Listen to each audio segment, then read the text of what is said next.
अस्सलाम वालेकुम दोस्तों, जिवें तुम जानते वे मैं मलिक अरशद और तुम सारी यूट्यूब चैनल पे वसीफ दमुंदा ते आज दोस्तों सवेरे सवेरे दा टाइम है ते टाइम सीगा 8:18।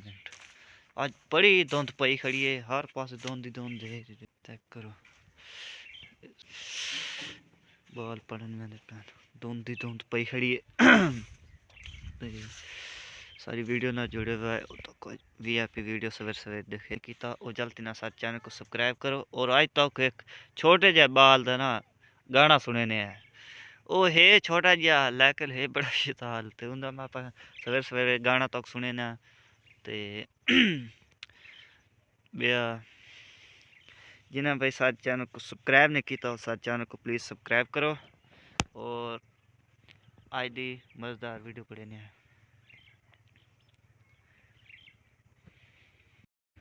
जिमें कि दोस्तों तो आखा कि मैं तो अज एक बाल का सवेरे सवेरे गाना सुने ना ते वो बाल तो लिखे ने केड़ा है 1 2 3 ए बाल है। चल गाना सुना ओ सुना दे ओ शर्मा ना सुना दे सुना दे सुना दे गाना। क्यों नहीं सुने ने हैं? क्यों नहीं सुने ने? क्यों नहीं सुने ने हैं? चलो सुना गाना।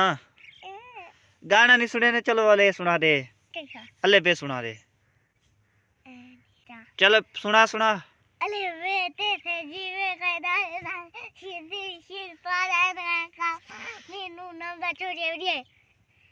अच्छा बई किश आंदी है नात आंदी है हैं? गाना कहने आंदा? चल ठीक है। तो फाइनली ये जो बच्चा भाई ये गाना तो सुने तो नहीं, आके मैं शर्म आंदा है। ते चलो एक बार मैं चलो कोई शय आंदी है वह सुना दे। ते जिन्हें सारे चैनल को सब्सक्राइब नहीं किया प्लीज़ सारे चैनल को प्लीज़ सब्सक्राइब करो। ते आज ही थैंक करने ने वीडियो का एंड। छोटी जी वीडियो बने पे टाइम हूँ सी 8:22। अज वाल व्लॉग बड़े सूँ अज ये जगह साढ़े इलाके मेला उत्थे दी वाल तैयारी करे सूँ मेले तो वैसे वाल उत्थे तक मेले का माहौल वहीं तरीके सूँ किमें मेला होता है।